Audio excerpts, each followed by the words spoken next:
الذين اصطفى رب أعوذ بك من حمزات الشياطين وأعوذ بك رب أن يحضرون أعوذ بالله السميع العليم من الشيطان الرجيم من حمده ونفخه ونفسه. سورہ الفرقان 19واں پارہ آیت شریفہ 59. اللہ مالک کی توفیق سے اس آیت شریفہ کے الفاظ مبارکہ کے معنی بامحاورہ ترجمہ اور کچھ عاجزانہ گفتگو گزشتہ 2 دروس میں عرض کی جا چکی ہے. آج بھی اللہ کی توفیق سے درس کا آغاز اسی آیت شریفہ کے حوالے سے کچھ مزید ٹوٹی پھوٹی گفتگو سے کیا جا رہا. اس آیت کریمہ میں رب العالمین نے اپنے بارے میں فرمایا ثم استوى على العرش، پھر وہ عرش پر بلند ہوئے. اور اسی بارے میں بات ہو رہی تھی. اللہ کریم کا سب سے بلند و بالا ہونا قرآن و سنت میں بہت زیادہ دلائل سے یہ بات ثابت ہے. امام ابن قیم نے اپنی ایک کتاب القصیدہ النونیہ میں لکھا ہے وَلَهُ الْعُلُوُ مِنَ الْوُجُوهِ جَمِيعِهَا ذَاتًا وَقَهْرًا مَعْ عُلُوِّ الشَّانِ. اللہ کریم ہی کے لیے سب سے بلند ہونا ہے اپنی ذات کے اعتبار سے، اپنے اقتدار کے اعتبار سے اور اپنی بلند شان کے اعتبار سے. بعض علماء نے اسی بات کو اس طرح بیان کیا کہ اللہ کریم کا سب سے بلند و بالا ہونا اس کی 3 صورتیں. ایک صورت بیٹا آگے آ جاؤ. ایک صورت میری طرف توجہ فرمائی علو الذات، ابھی میں شرح کروں گا. ایک صورت علو الذات، دوسری صورت علو القدر، تیسری صورت علو القہر. علو الذات اس سے مراد یہ ہے کہ وہ جہاں ہیں وہ جگہ وہ سب سے اونچی ہے. کائنات میں کوئی چیز نہ اس کے برابر ہے اور نہ اس سے اونچی. اور دوسری ان کی شان وہ ہے، کائنات کی کوئی چیز نہ ان کے برابر اپنی شان میں ان کے ساتھ ہے اور نہ اس سے اوپر. علو القہر، ان کا اقتدار ایسا ہے اور کسی کا نہ اس ایسا ہے نہ اس سے بلند ہے. آیت الکرسی اللہ کے فضل و کرم سے ہم پڑھتے ہیں، اس کا آخری حصہ مبارکہ وَهُوَ الْعَلِيُّ، اور وہ سب سے بلند و بالا ہے. کس طرح؟ اسی طرح اپنی ذات کے اعتبار سے، اپنی شان کے اعتبار سے اور اپنی قوت و اقتدار کے ساتھ. میرے ساتھ کہہ لیجئے، اپنی ذات کے اعتبار سے، اپنی شان کے اعتبار سے اور اپنی قوت و اقتدار کے اعتبار سے. بڑے بڑے ائمہ اور علماء نے اس بارے میں لکھا اور خوب لکھا. آئیے تھوڑی سی بات انہی کی سن لیتے ہیں. امام طحاوی رحمہ اللہ حنفی علماء میں بہت بڑے، ان کی کتاب العقیدہ الطحاویہ اللہ کی فضل و کرم سے موجود ہے.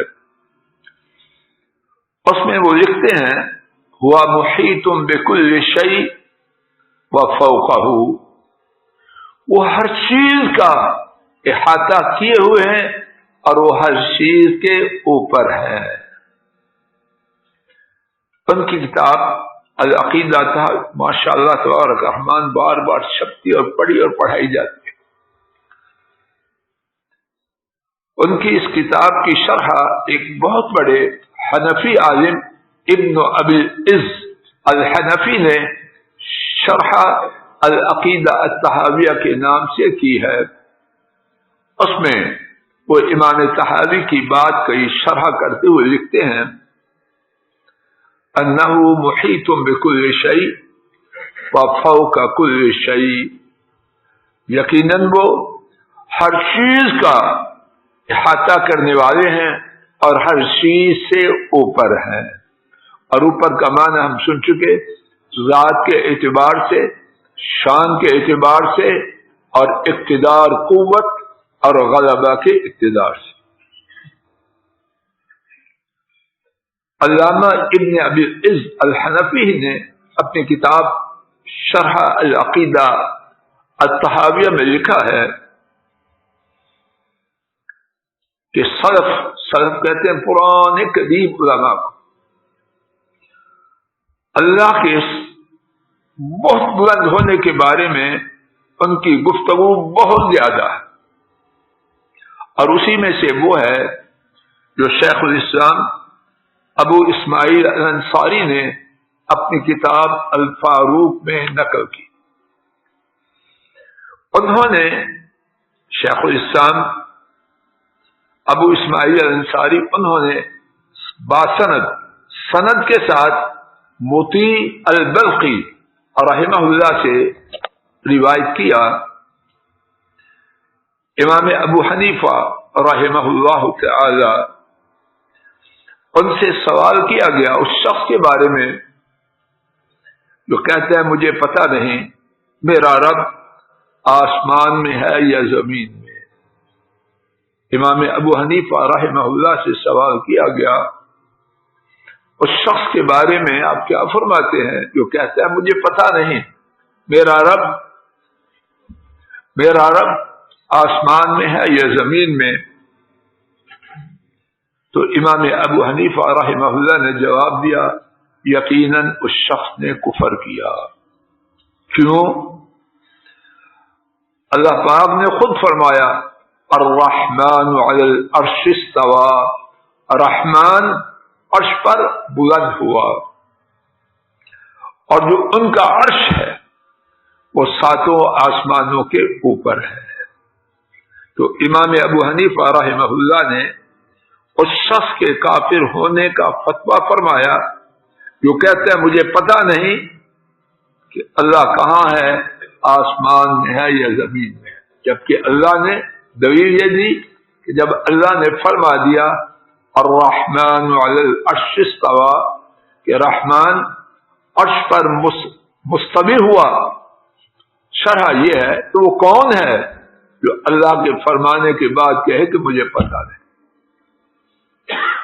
سوال کرنے والے نے کہا اگر وہ کہے، یہی موتی البلخی جو واقعہ کو روایت کرتے ہیں انہوں نے کہا اگر وہ کہے کہ میں مانتا ہوں کہ وہ عرش پر ہے لیکن وہ کہتا ہے مجھے پتہ نہیں عرش آسمان میں ہے یا زمین میں، تو امام ابو حنیفہ نے فرمایا یقیناً وہ کافر ہے۔ کیوں؟ کہ وہ آسمان میں ہے، اور جو شخص اللہ کے آسمان کی طرف ہونے کا انکار کرے اس نے کفر کیا۔ شیخ الاسلام ابن تیمیہ رحمہ اللہ نے اس بارے میں لکھا یہ بات کہ اللہ بلند و بالا ہے بہت سی آیات میں، شیخ الاسلام فرماتے ہیں یہاں تک کہ بعض بڑے بڑے شافعی علماء نے کہا کہ قرآن پاک میں اس بات کے لیے 1000 دلیل ہے یا اس سے بھی زیادہ، اور وہ دلائل اس بات پر دلالت کرتے ہیں کہ اللہ پاک مخلوق سے اوپر ہے اور وہ اپنے بندوں کے اوپر ہے۔ آئیے اب میرے ساتھ صرف 4 دلائل ایک ایک کر کے دیکھتے ہیں.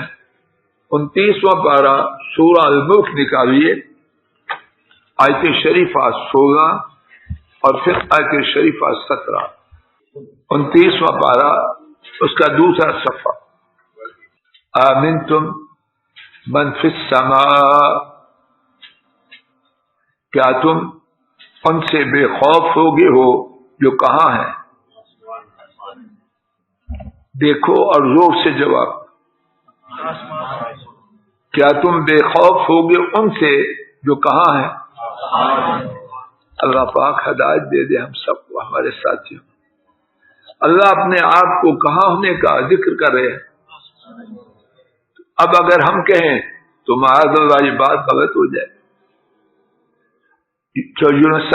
جو اللہ پاک اپنے فرمان میں کہیں اس کا کہنا غلط ہے، یہ ٹھیک ہے یا وہ ہی ٹھیک ہے؟ نہیں جو اللہ کو مخلوق کے ساتھ مشابہت کرتے.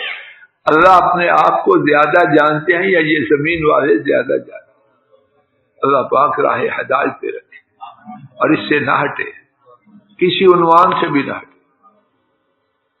پھر دیکھو، پھر دیکھیے کیا تم ان سے بے خوف ہو؟ مغل صاحب جی بات واضح ہے. کیا تم ان سے بے خوف ہو جو آسمان میں ہے کہ تمہیں زمین میں دھنسا دے اور وہ حرکت کرنے لگے؟ دوسری دلیل، اب امنتم من فی السماء، کیا تم بے خوف ہو ان سے، کہاں ہے وہ؟ ان یرسل علیکم حاصبا، کہ وہ تم پر پتھروں کی بارش بھیجے. فستعلمون کیف نذیر، پھر یقیناً تم جان لو کہ ڈرانے والا کیسے ہے. اب ان 2 آیات کے بعد شک کی گنجائش ہے، پتہ نہیں اللہ آسمان پر ہے کہ کہاں ہے کہ کہاں. اللہ کا ایک نہیں 2 دفعہ یک بعد دیگرے فرمان آنے کے بعد شک کرنے والا کہاں جائے؟ تو امام ابو حنیفہ رحمہ اللہ کا فتویٰ بجا ہوگا یا زیادتی ہوگا؟ زور سے جواب. تیسری دلیل،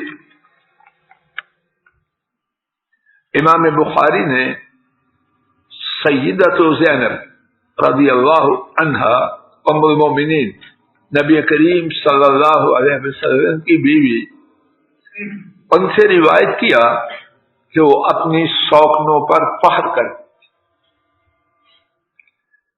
اما زینب نبی پاک صلی اللہ علیہ وسلم کی ازواج مطہرات، آپ کی پاکیزہ بیویوں میں سے ایک، وہ اپنی شوقنوں پر فخر کیا کرتی تھیں اور کیا کہتی تھی؟ زوجنی اللہ تعالی، میرا نکاح اللہ نے کروایا، من فوق 7 سماوات، 7 آسمانوں کے اوپر سے. قرآن کریم میں ہے کہ اللہ پاک نے نبی پاک صلی اللہ علیہ وسلم کا نکاح بی بی زینب کے ساتھ کروا دیا. قصہ پتہ ہے کہ نہیں؟ زید ان کو نبی پاک صلی اللہ علیہ وسلم نے منہ بولا بیٹا بنا رکھا، اور زینب کے ساتھ نبی پاک صلی اللہ علیہ وسلم نے ان کی شادی کر دی. زید اور زینب کی آپس میں گاڑی چلتی نہیں تھی، تلخی رہتی تھی. تو طلاق کا معاملہ پہنچا تو حکم آیا پہلے سے یا ساتھ ہی کہ کوئی شخص کسی کو جو اپنا بیٹا نہیں بنا سکتا. زید محمد کریم صلی اللہ علیہ وسلم کے بیٹے نہیں. ما کان محمد ابا احد من رجالکم صلی اللہ علیہ وسلم، محمد صلی اللہ علیہ وسلم تمہارے بندوں میں سے کسی کے ابا نہیں. یعنی زید جو بیٹا بنایا گیا ہے وہ بیٹا. اب طلاق بھی ہوئی تو اللہ پاک نے اس عادت کا نام و نشان مٹانے کے لیے اور کیا کیا؟ زید کی بیوی یعنی منہ بولے بیٹے کی جو بیوی ہوتی ہے، آج بھی جو لوگ اس میں پھنسے ہیں کیا کہتے ہیں؟ میری بہو ہے. یہی کہتے ہیں. اللہ پاک نے اس بات کو جڑ سے اکھاڑ دیا. کیسے؟ کہ بی بی زینب کا نکاح نبی کریم صلی اللہ علیہ وسلم سے کر دیا. تو بی بی زینب باقی سوکنوں پر فخر کر کے کہتی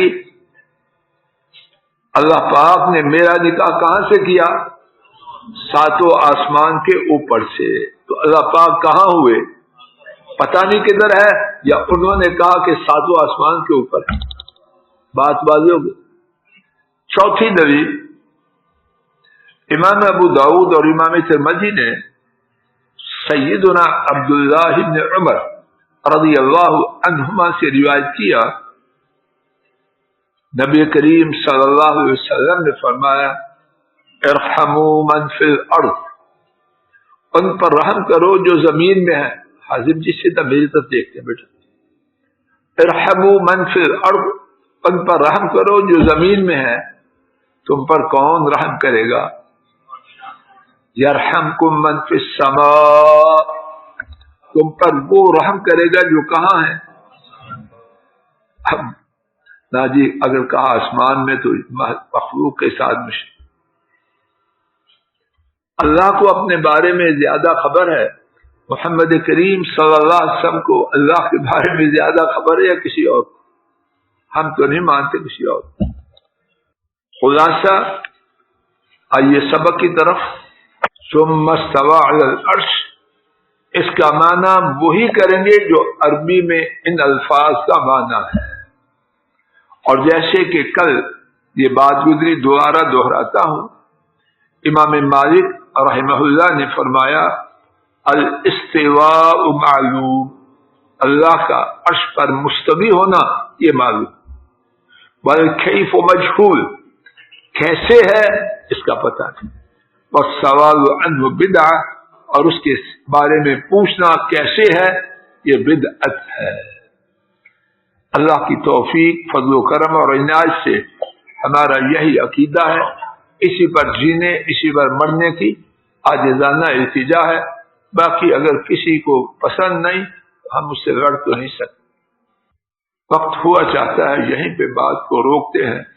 انشاءاللہ الرحمن اسی مقام سے کل کے سبق کا آغاز کیا جائے گا.